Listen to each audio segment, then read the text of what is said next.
ఇప్పుడు ఒక 10 నిమిషాల్లో ఆయన రాజకీయ జీవితాన్ని గురించి కూడా మాట్లాడతాను నేను. నటుడు నాయకుడై ఆంధ్ర వట విటపము, నటుడు నాయకుడై ఆంధ్ర వట విటపము, ఊడలునంగ జగమెల్ల ఊగజేయ. నటుడు నాయకుడై ఆంధ్ర వట విటపము, ఊడలునంగ జగమెల్ల ఊగజేయ. విశ్వరూపము చూపిన విశ్వనటుడు,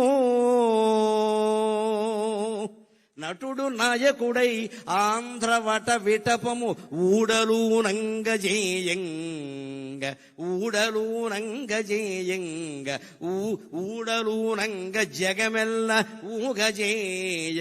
విశ్వరూపము చూపిన విశ్వనటుడు, తెలుగు వెలుగవు, తెలుగు వెలుగవుచు ఒక వెలుగు వెలిగి, తెలుగు వెలుగవుచు ఒక వెలుగు వెలిగినతని, తెలుగు వెలుగవుచు ఒక వెలుగు వెలిగినతడు. తెలుగుకే వెలుగుగా ఒక వెలుగుగా మిగిలిన మహానుభావుడు నటుడు నాయకుడు అయ్యాడు. ఆ రోజు 83లో ఆయన రాజకీయ రంగ ప్రవేశం చేసి వెడుతుంటే ఒక సందర్భంలో నేను విన్నాను, నా కళ్ళతో చూడకపోయినా ఈయనకి ఇంత దీక్ష ఉంటుందా అనుకున్నాను. అన్నం తినేవాడు కాదు, ఆ చైతన్య యాత్రలో అన్నం తినేవాడు కాదు, కానీ ఆరోగ్యం చెడగొట్టుకోలేదండి. రామారావు గారి నుంచి ఈ యువతరం నేర్చుకోవాలి. ఎప్పుడైనా సమయం లేకపోతే అన్నం తినకపోవచ్చు. ఇవాళ కూడా సాఫ్ట్వేర్ కుర్రాళ్ళు సమయానికి తినలేరు, కానీ తినవలసిందేమిటి? పిజ్జాలు తింటున్నారు, బర్గర్లు తింటున్నారు, అడ్డమైన గడ్డి తింటున్నారు, అన్నం తినడం మానేసి. రామారావు గారి నుంచి నేర్చుకోవాలి. అంత చైతన్య రథయాత్ర చేస్తూ మహానుభావుడు కుమారుడు హరికృష్ణ సారథ్యం చేస్తుంటే వెళుతూ ఆయన దారిలో ఆగవలసి వస్తే భోజనము కుదరదు అనేవాడు. మరి ఏం కుదురుతుంది అంటే కుంచెడు వేరుశెనగ గుళ్ళు పట్టుకురమ్మనేవాడు. కుంచెడు మళ్ళీ సరిపోవు, ఇక్కడ కొంచెం వేరుశెనగ గుళ్ళు, ఉడికించిన వేరుశెనగ గుళ్ళు పట్టుకొచ్చాక బెల్లం అది కేజీ ఉండాల్సిందే లెక్క. కుంచెడు వేరుశెనగ గుళ్ళు దగ్గర పెట్టుకుని ఉడికించినవి బెల్లం కేజీ దగ్గర పెట్టుకుని అరగంటలో నవిలేడే నేను చూశాను, అనుమానం వెళ్ళేది. అలా కాపాడుకున్నాడు ఆయన ఆరోగ్యాన్ని. ఇవాళ నేర్చుకోవాలి. ఇవాళ అన్నం తినే సమయానికి అడ్డమైన గడ్డి తింటారు, ఆ తర్వాత అన్నం మానేస్తున్నారు, కడుపులో మండిపోతుంది. ఏం తినాలి? పుష్టి కలిగించే ఆహారం తినాలి. ఉపవాసం చేస్తే కనీసం మజ్జిగ తాగాలి ఆ సమయానికి. ఉడికించిన వేరుశెనగ గుళ్ళు తినండి, బొంబాయి శనగలు తినండి, బఠానీలు తినండి, అవన్నీ మంచివమ్మా. అవి ఊరి పూర్వం తినే తేగలు తినండి. అంతెందుకు, ఈ కాలంలో బాగా వస్తే మొక్కజొన్న పొత్తులు తినండి, అన్నం అక్కర్లేదు, బోల్డ్ పుష్టి. ఇక్కడ కాల్చిన మొక్కజొన్న పొత్తులు తింటే అన్నం అక్కర్లేదు. ఎప్పుడైనా అన్నం తినని పరిస్థితి అటువంటివి తినాలి, కానీ ఆ బిస్కెట్లు ఈ బిస్కెట్లు ఈ చాక్లెట్లు ఇవన్నీ తిని చాక్లెట్లు ఉంటే టాయిలెట్కి వెళ్తాం, ఉపయోగం ఏంటి? ఇక్కడ ఏం తినాలి? తినకు పరిస్థితులు ఉంటాయి. సినిమాల్లో ఉన్న వాళ్ళకి మరీ ఎక్కువగా ఉంటాయి, రాజకీయాల్లో ఉన్న వాళ్ళకి అన్నం తినే అవకాశం ఉండదండి. ఏం తినాలి?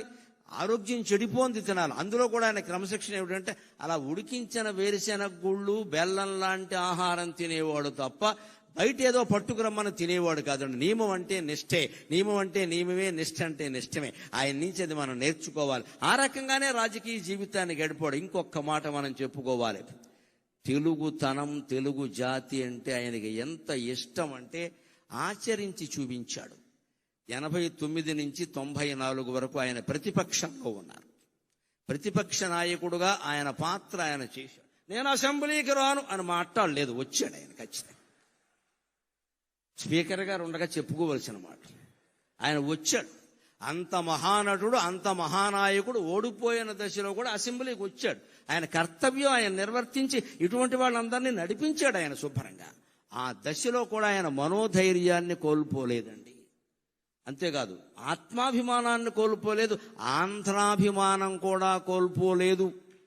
91లో పివి నరసింహారావు గారు నంద్యాలలో పోటీ చేస్తే తెలుగువాడు ప్రధానమంత్రి అవుతున్నాడు, మేం పోటీ పెట్టాం అన్నాడమ్మా, అన్నాడమ్మా, అన్నాడమ్మా, అన్నాడమ్మా,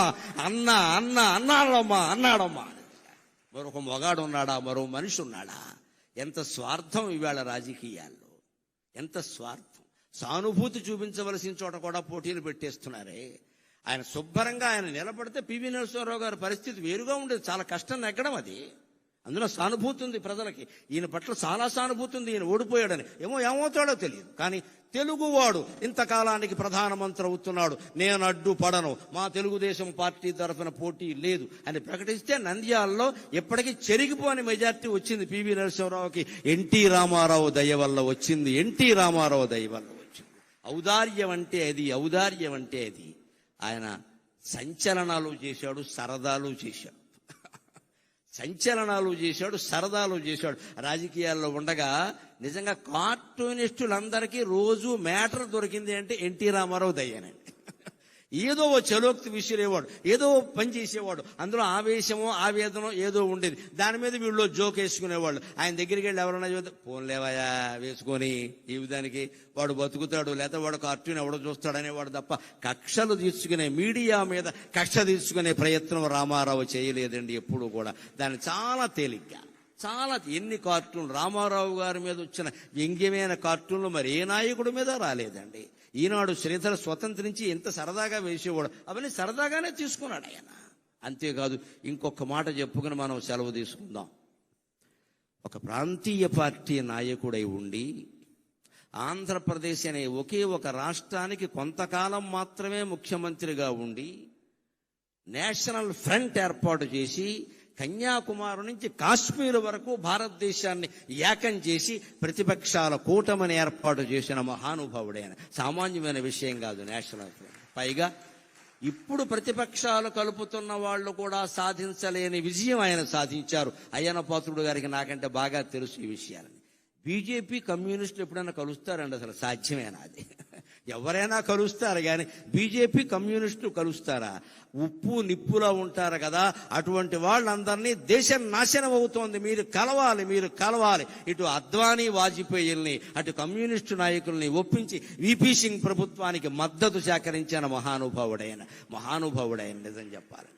అంటే ఎక్కడ ఇటువంటిది ఎవరు చేయగలుగుతారండి? లోపల నాకు పదవీకాంక్ష లేదు అన్నవాడు చేయగలుగుతాడు. నాకే కావాలి అంటే 30 మంది ఎంపీలను పెట్టి కూడా ప్రధానమంత్రులు అయిన వాళ్ళు ఉన్నారు. మనకు అనవసరం ఇప్పుడు చెప్పుకోవడం. కానీ ఆయనకి ఎంపీలు ఉన్నా సరే కాదు, అదొక నేషనల్ పార్టీ. వాళ్ళు అవనేంటి, మనం సహకారం చేద్దాం, దానికే ఉంది అని సహకరించిన మహానుభావుడు. చివరిగా మళ్ళీ పద్యంలోనే ఆయనకి నివాళి సమర్పించి నేను సెలవు తీసుకుంటాను.